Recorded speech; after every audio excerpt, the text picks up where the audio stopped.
Hello everyone and welcome to our new episode of the Expat Career and Lifestyle podcast. This is Dominika Miernik, your host, and today I have a very special guest, Sandra Schavone Bissell. She is a coach, life transformation coach, intercultural trainer, a seasoned expat. She is also a founder of Expat Joy blog. She is originally from Brazil, currently living in the United States, but she also lived in Japan and Switzerland.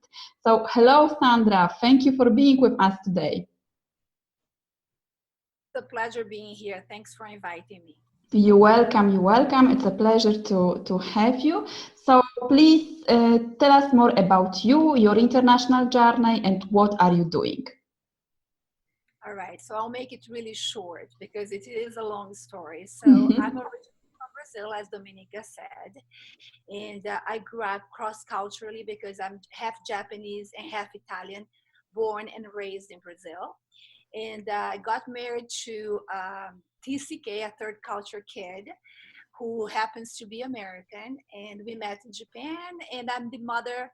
We are the parents of three wonderful third culture kids, and now they're young adults. I work as a life transitions coach, and I'm in transition right now, moving back to Switzerland. But this time I'll be keeping a home here and a home in Switzerland. Mm-hmm. So you will be like a flex pact or like a digital nomad, let's say. Well, that's our lives, right? That's what we do. So yes, I will be living between two countries. Plus I have my home country, which is Brazil. And with aging, my mother's aging, so I go there frequently as well. Great. So I met Sandra at Families and Global Transition Conference last March, and I attended her talk about non-English speaking expats. So today we are going to speak about that.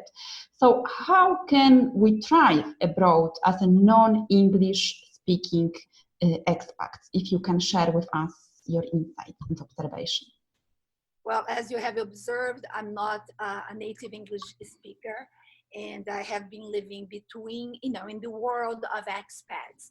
And my native language is Portuguese, and I was very curious for last year's presentation at the Families in Global Transition if my feelings were the same as other expats. So I conducted a survey, and I was very fortunate to get more than 400 replies of people from all different parts of the world talking about their experience living within the international expat community as a non-native English-speaking expat.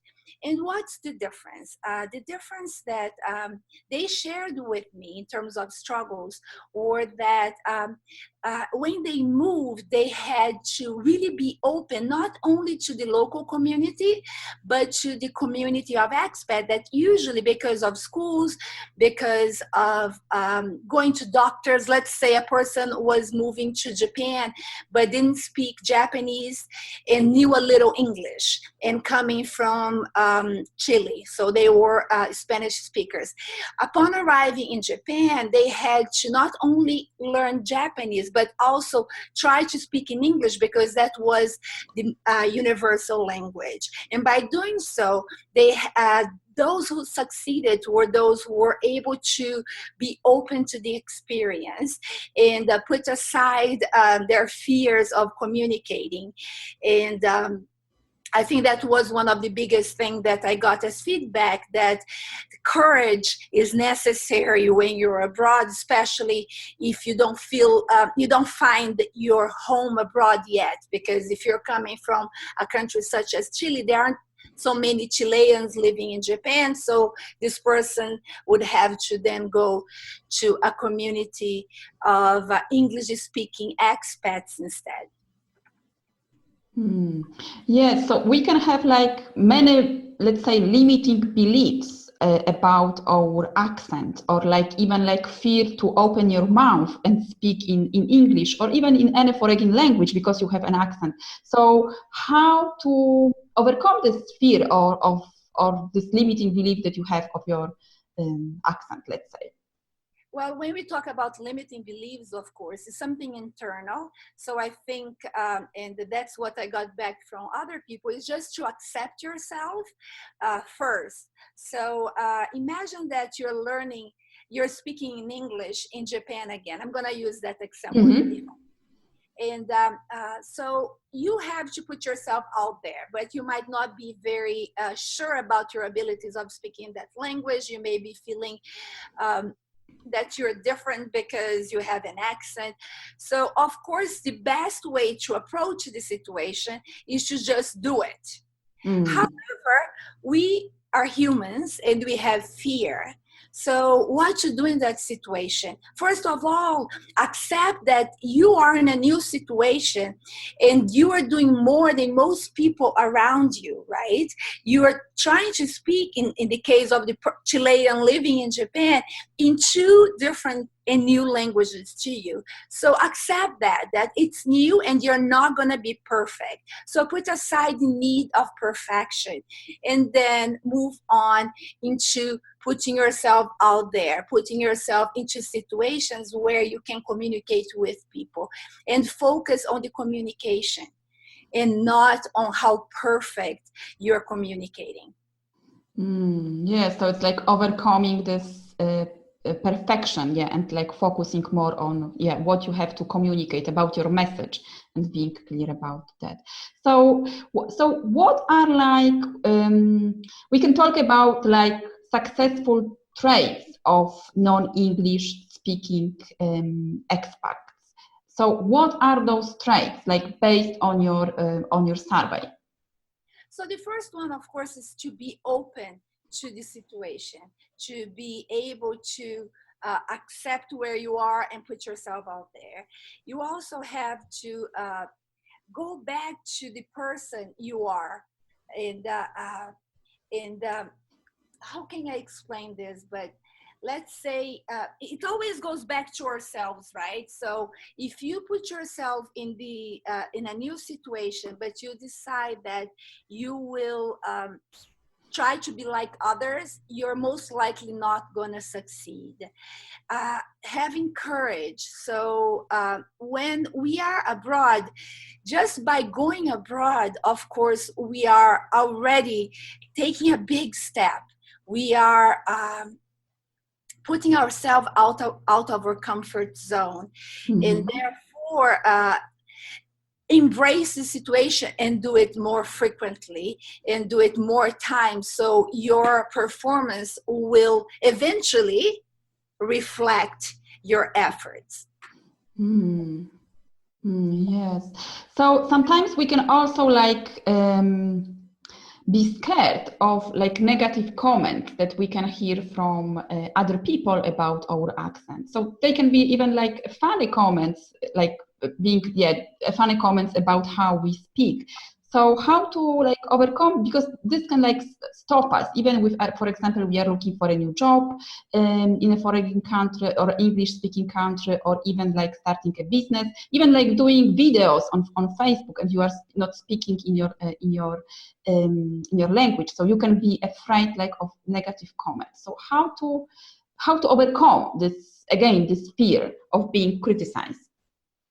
So, Dominica, fear is based on our egos, right? Mm-hmm. Our fear of how we look like in front of other people. So go back to what you have to say, go back to your communication, and forget about yourself in that case. So what is your goal? If you're making a video for Facebook, why are you making a video? Mm-hmm. Is it to communicate with another human being?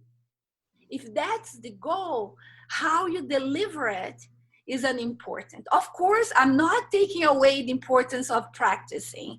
I'm not taking away the importance of preparing for the video.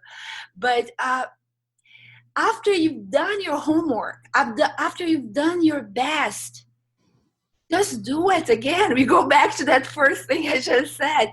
Just forget about yourself and focus on your message. Yeah, so it's like always focusing on what you want to communicate, and not about how you are going to communicate it. That's it. Yeah. Because I had like, go on. What I was saying is that what is your goal for doing that activity? So if you are a new expat and you have moved recently to Italy, but you don't speak Italian, and you decide that you have to go to the store to buy flour to make a cake. What? Oh, to buy flour. How you get the flour is unimportant. And you let your fear creep in, because that's not going to get you cake in the end of the day. Yeah. So it's about thinking about what is your goal. So like speaking about Italian, so I remember that I was like afraid going even to the supermarket or asking for something. I thought that people will like, I don't know, will say me what we are saying, we cannot understand you. So yeah, I was scared about, but it's like about taking small steps.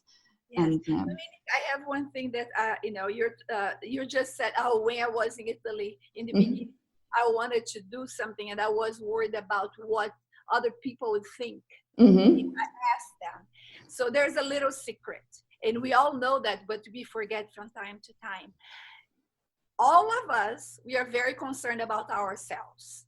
So the other people who we think may be thinking about us, guess what? They're thinking about themselves. They're not very concerned about us. We are just part of their days. They, and we are going to fade in the background in the end of the day. So let's not forget that we are not that important really for that person. And think about what we want instead. Yes, because sometimes we are like overthinking. What others can think about us. Great. Yeah. So like how to like be confident when, for example, you are starting a business and you want, for example, to network, and you are going to those networking events, once again in English. So how to like, if you can share with us like 1 or 2 steps, how to like be confident when speaking in English, like making contacts with people and like developing your business, like based on your own experience. All right. So on my experience is that, again, I go back to the message. I know what I want to say. And one of the things that I found very helpful to take the focus away from myself is to prepare for the meeting, and the network meeting in that case, and have an elevator speech. So when I arrive there, I can have something short and concise to tell the person that I will be talking to. So I have some things already prepared before going to the network meeting. And when you arrive in a new setting, know that the other people want you to listen to them. So one of the keys in communication is to let the other person talk rather than coming and wanting to dump all our information on the person in front of us. I know it's counterintuitive to do that way, right? Because we are going to the networking meeting and we want to talk about our business. We want to talk about our project. But if we go to these meetings and we listen to what has been said and we give feedback to these people from the position of serving them, you should expect that the other person is going to be more patient with you, especially if you're not a native English speaker, because we're talking about English here, when it's your turn to talk, when it's your turn to share your information. Great. So how to like make sure that our accent is not like impacting our like international experience in a negative way?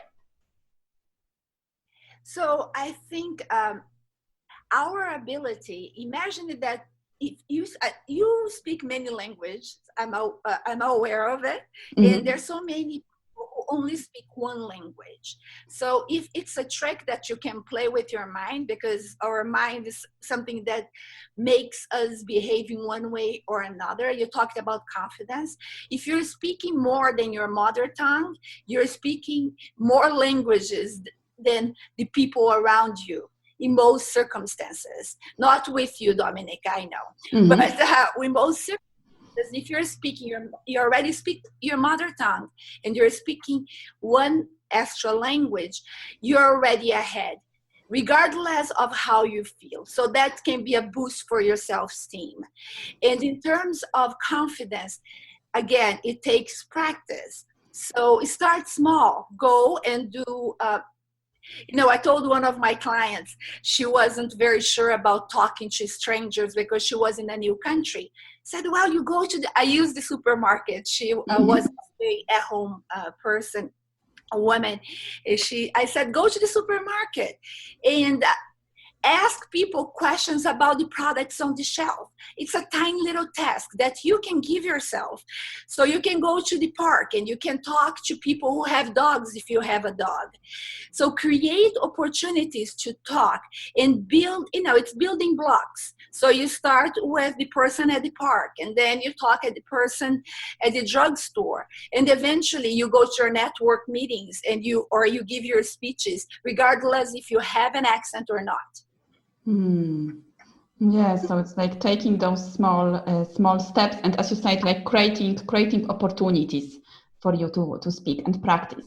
Yes. Yeah, so how like having an accent can also impact our international identity?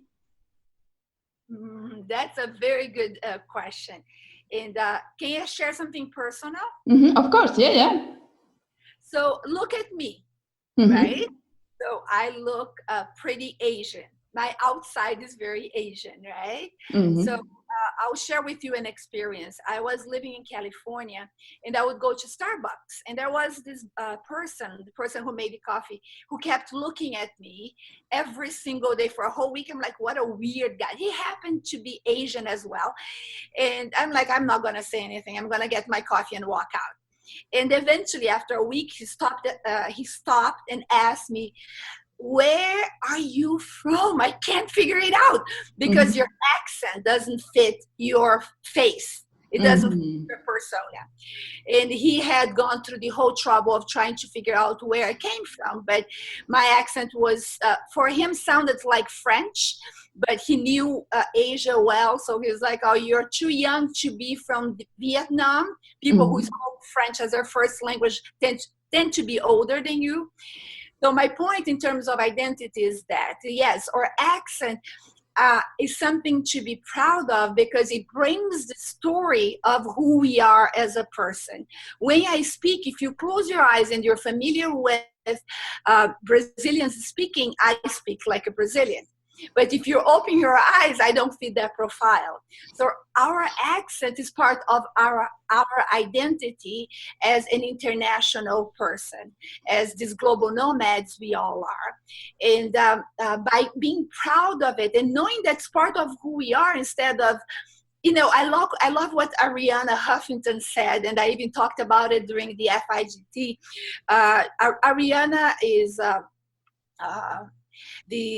trying to remember the name of her new project, Thrive, right? Global Thrive is her site now, and she's the founder of the Huffington Post.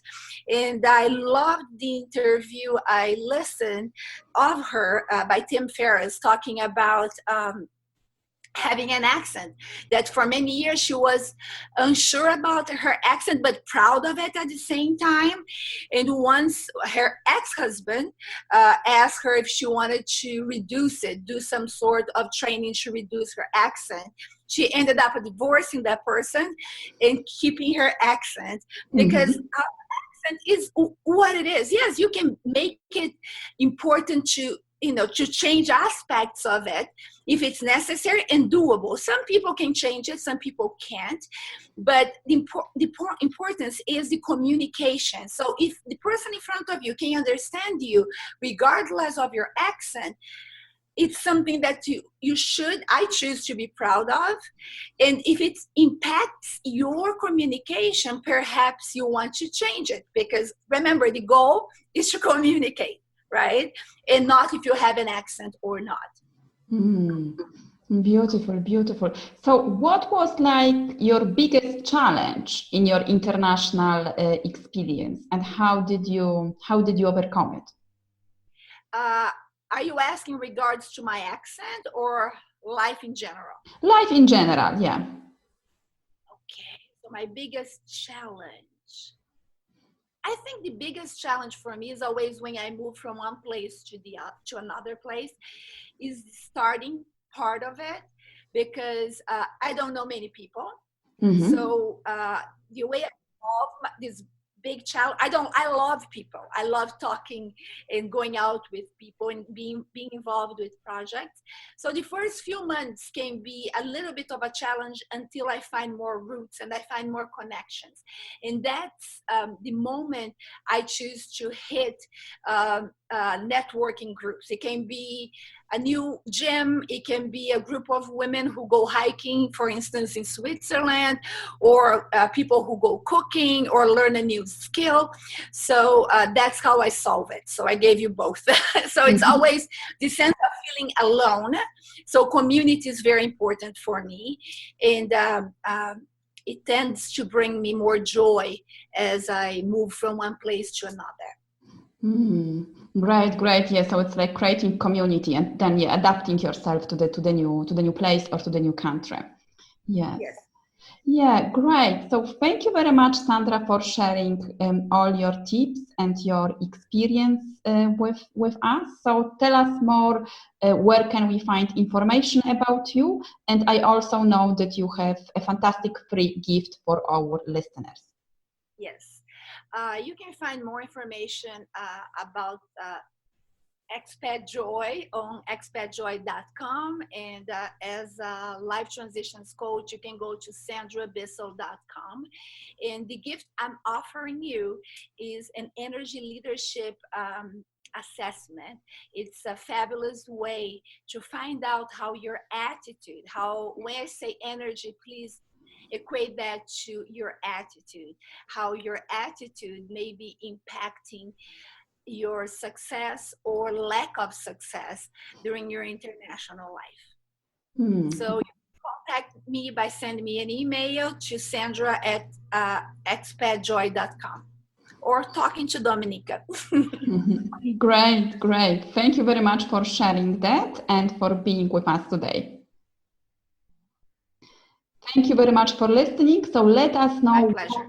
What are your thoughts? What are your comments about this interview? If you have any questions, what are your challenges as a no native English speaker expat? So share your thoughts in the comments, and I will be back soon with another fantastic guest. So thank you very much for listening or watching if you are watching the video version. See you soon and bye.